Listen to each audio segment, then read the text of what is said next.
Doctor Sudhanshu Trivedi ji सांसद आपको संबोधित करेंगे। मेरा विनम्र निवेदन आदरणीय सुधांशु जी से है कि आपको संबोधित करें। मित्रों, आज 13 दिसंबर है और संसद पे हुए दुर्दांत आतंकवादी हमले की आज दुखद बरसी है। तो सर्वप्रथम हम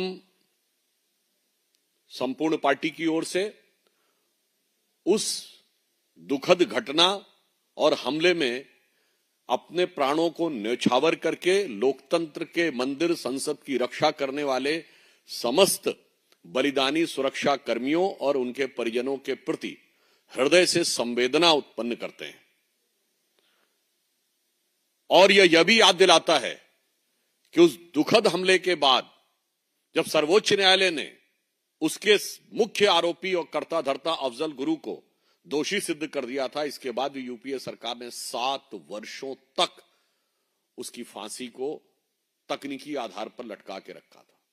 तो सर्वप्रथम मैं सभी बलिदानी सुरक्षा कर्मियों को यह कहते हुए श्रद्धांजलि देना चाहता हूं कि उन्मुक्त मरण त्योहार राष्ट्र का संबल हो, उत्सर्गी रक्त फुहार धवल गंगा जल हो, अब नए क्षितिज हो आस्थाओं से आलोकित, बलिपंथी पर बलिहार राष्ट्र का मंगल हो। आज राष्ट्र का मंगल ऐसे बलिदानियों की वजह से हो रहा है।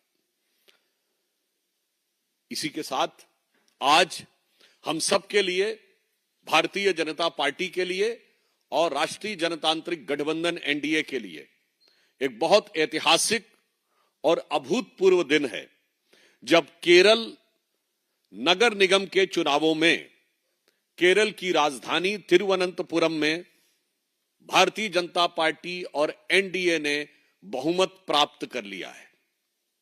यह निश्चित रूप से केरल की राजनीति के लिए एक युगांतकारी परिवर्तन है और भारत की राजनीति के लिए एक बहुत दूरदर्शी संकेत है।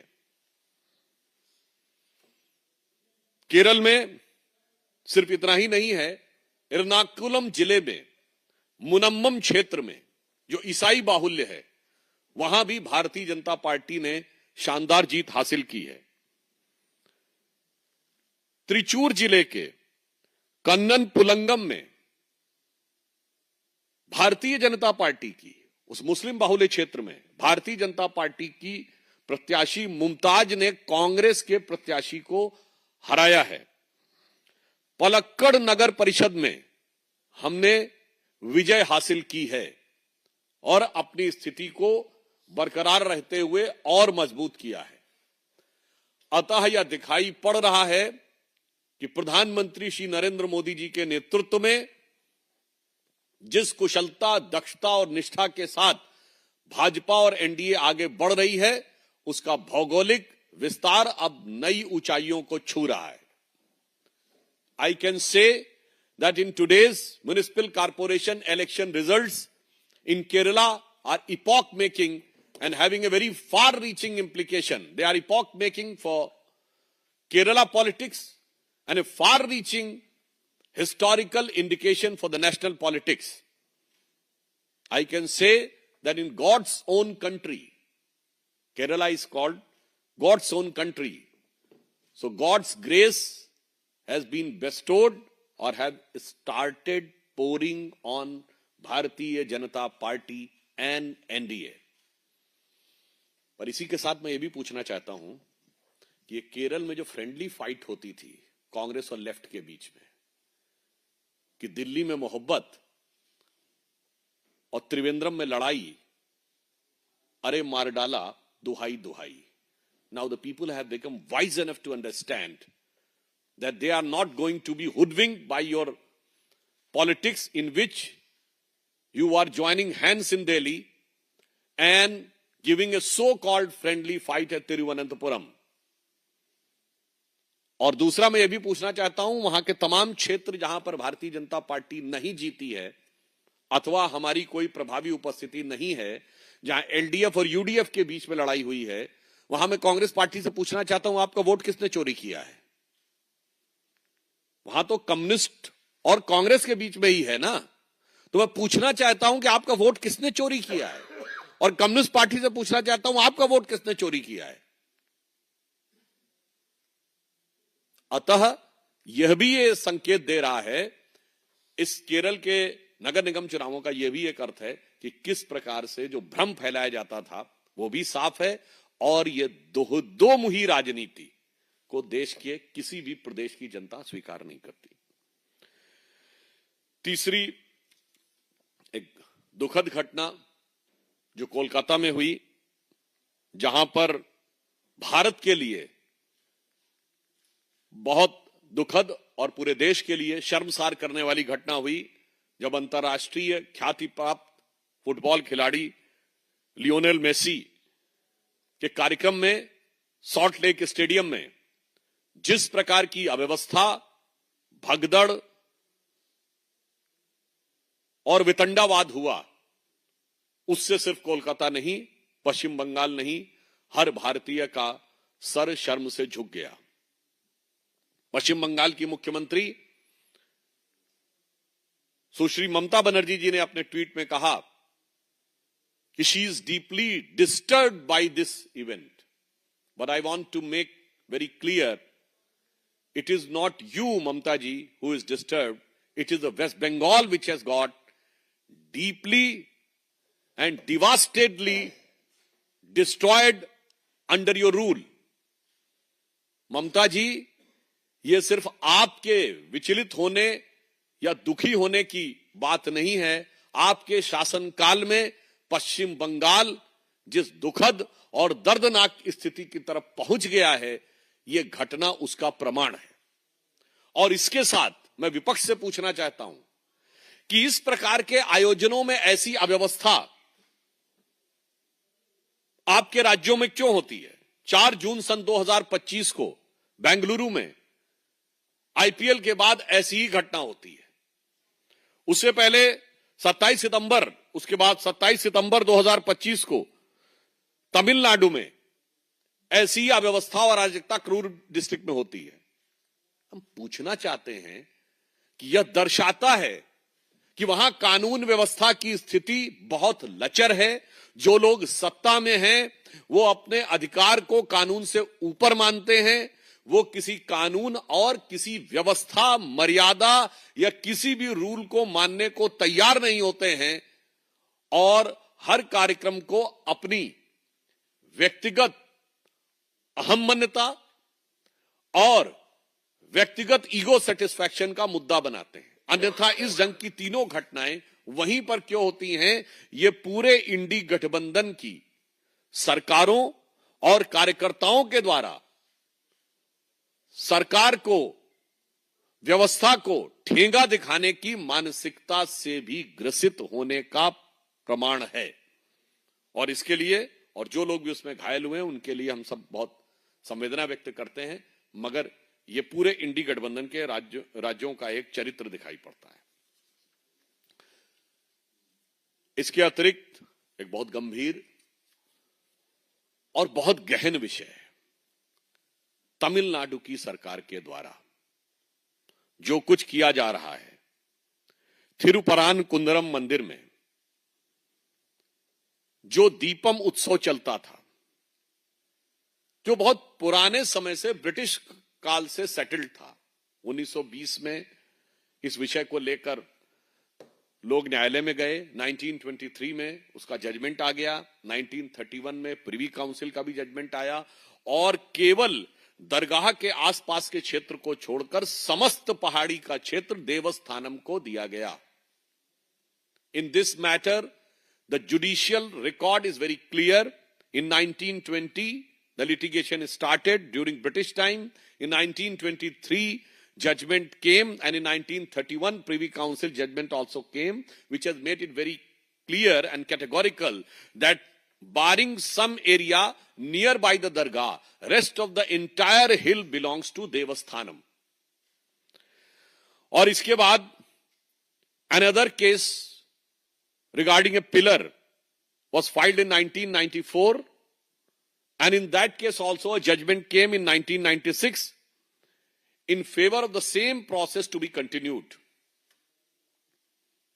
Then the thing was continuing till 2014. यह व्यवस्था 2014 से चल रही थी.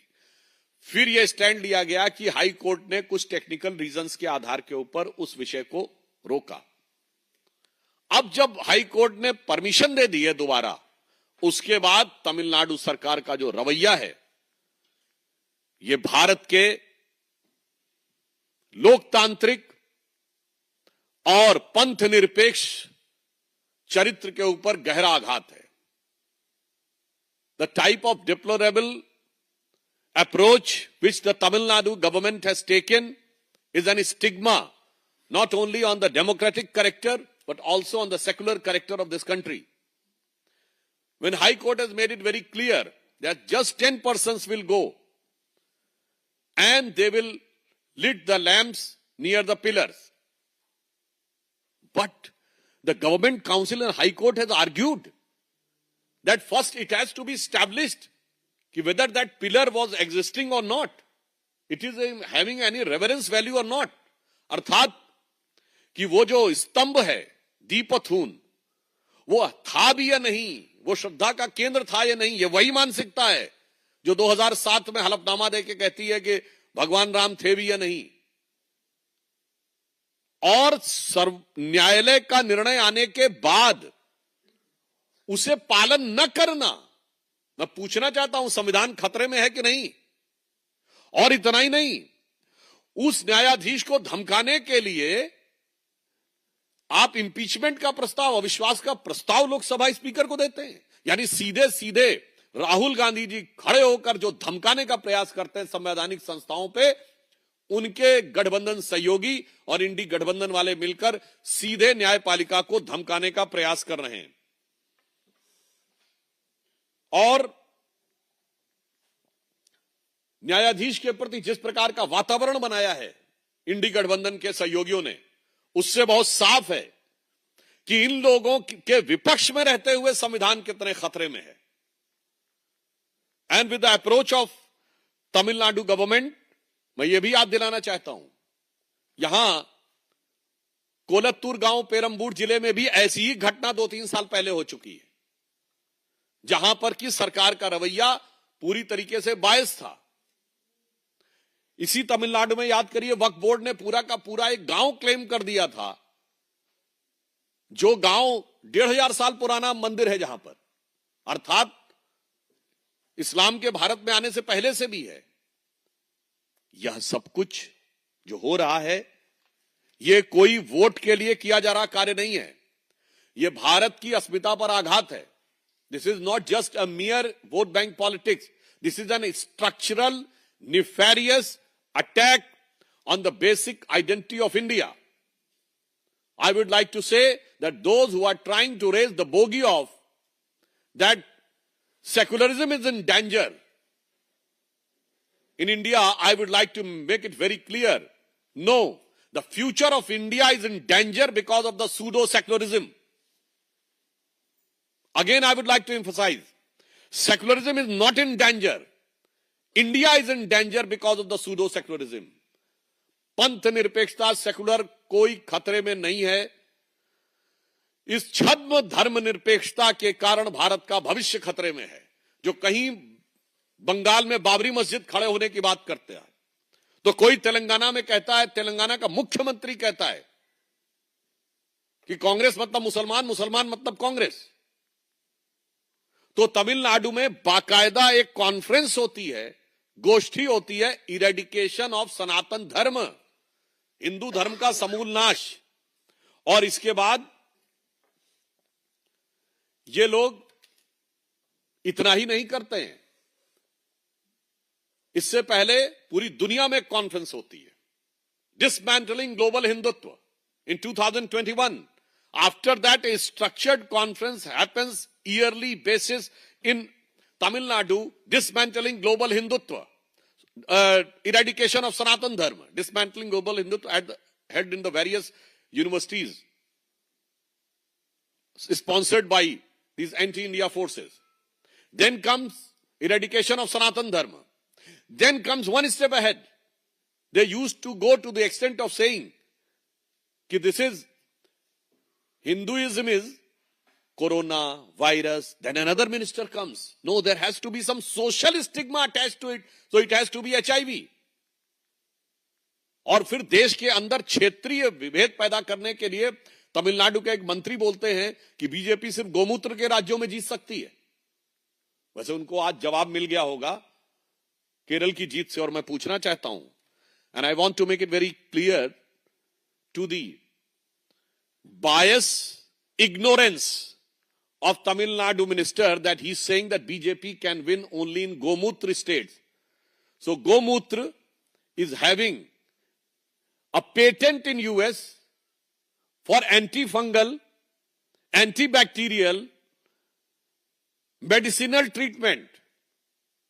And the patent number is 6410059.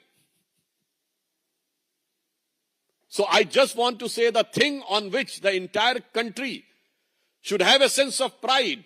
They want to find a device to divide.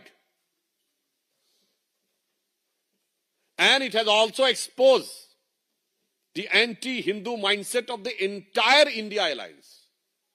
Whether it is the issue of so-called Babri Masjid in Bengal, statements in Telangana, and this type of biased attitude, anti-Hindu attitude, and threatening to judiciary by Tamil Nadu government.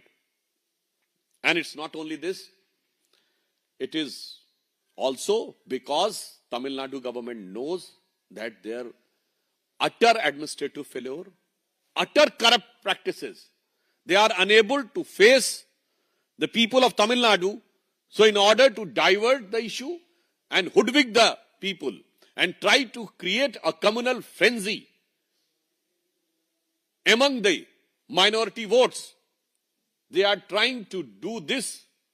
But people of Tamil Nadu are wise enough, and we want to make it very clear.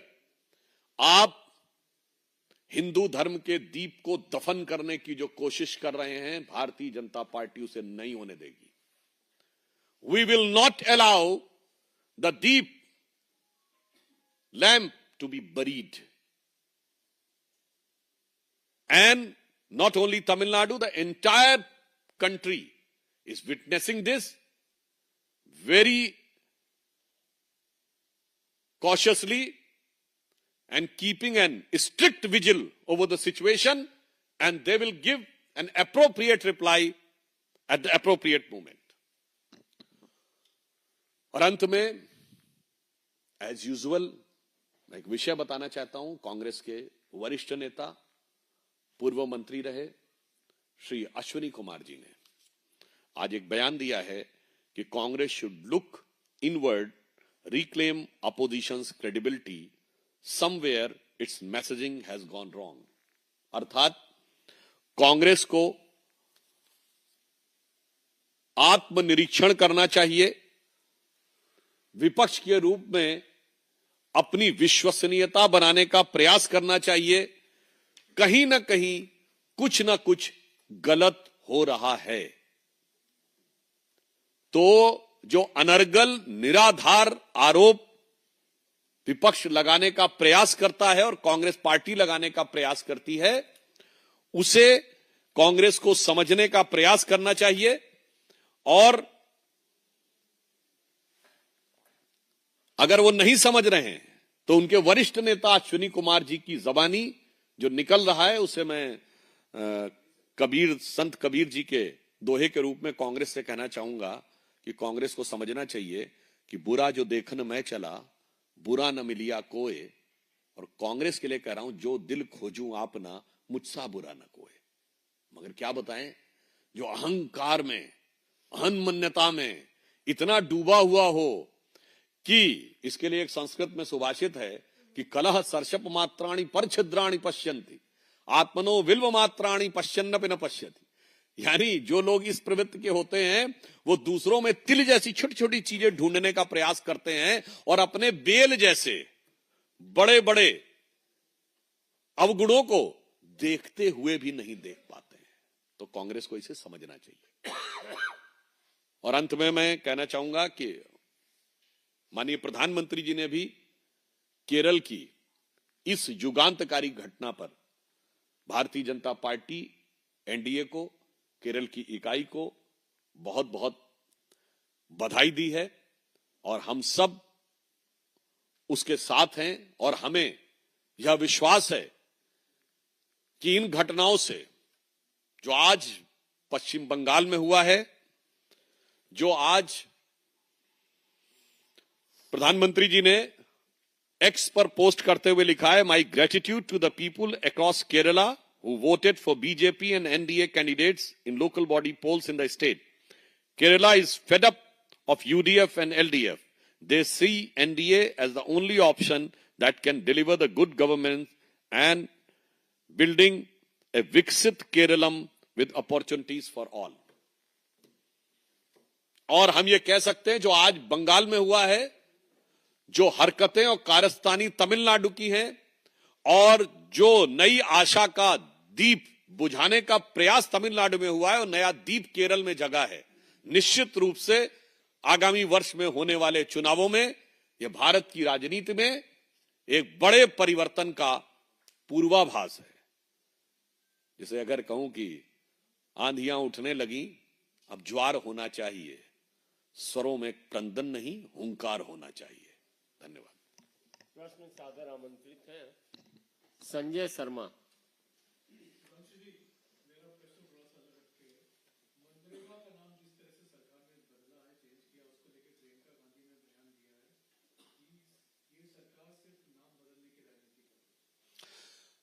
देखिए, मुझे लगता है कि जो नाम बदलने का निर्णय लिया है, यह भी ध्यान रखना चाहिए कि जिन नामों को कांग्रेस अपना एकाधिकार मानती है वो सारे देश के हैं। जहां तक काम और नाम की बात है तो कांग्रेस न किसी काम की थी न किसी नाम की थी। आपके समय में देश की विकास दर 1.5%, 1.8% और 2% रहती थी। मैं प्रियंका जी से पूछना चाहता हूं, 70 और 80 के दशक में हम लोग ही बच्चे थे, वो भी बच्ची रही होंगी, काहे कहते थे हिंदू ग्रोथ रेट? किसने दिया था ये नाम? और कभी कांग्रेस ने विरोध नहीं किया। प्रधानमंत्री जी जो कर रहे हैं वो नाम नहीं, वो भावना बदल रहे हैं। आपने किंग्सवे को राजपथ किया, भावना राज की ही रहती है। जब माननीय प्रधानमंत्री जी ने कर्तव्य पथ किया तो भावना कर्तव्य की हो जाती है। जब 7 RCR रेस कोर्स रोड, तो रॉयल घुड़सवारी का ही भाव आता है। और जब आप उसको लोक कल्याण मार्ग कर देते हैं तो लोक कल्याण का भाव आता है। और सेक्रेटेरिएट का नाम जब कर्तव्य तीर्थ हो जाता है प्रधानमंत्री कार्यालय के रूप में, सेवा तीर्थ हो जाता है और सेवा, तो वो सेवा का भाव आता है। इसलिए प्रधानमंत्री जी ने जिस भाव से काम किया है, उन्होंने जीवन जिस भाव से शुरू किया था, तन समर्पित मन समर्पित और यह जीवन समर्पित, चाहता हूं देश की धरती तुझे कुछ और दूं। और कांग्रेस जिस भाव से काम करती है कि आगे पीछे हमारी सरकार, यहां के हम है राजकुमार, तो मुझे लगता है वो समझ ही नहीं सकते किस भाव से प्रधानमंत्री जी ने काम किया। बहुत बहुत धन्यवाद।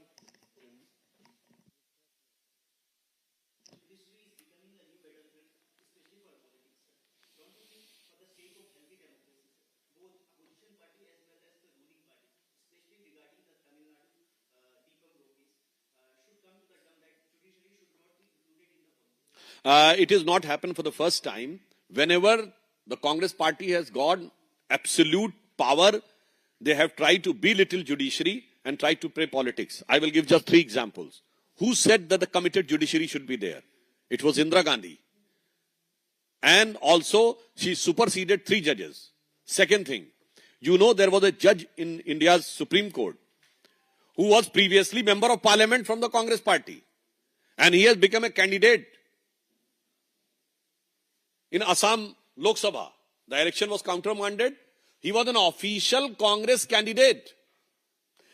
And he retired from High Court with a gap of 2 years. Then he entered into politics, became Congress candidate. Then he became Supreme Court judge, Justice Behrul Islam.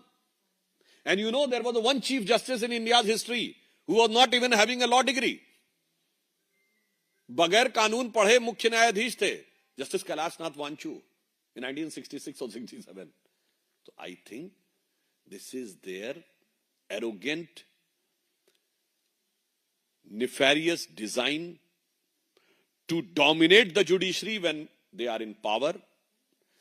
You also remember Shahbano case in which जब ये लगा कि supreme court ने कोई decision दिया है तो कठमुल्लाओं के लिए उस डिसीजन को रौन दिया गया.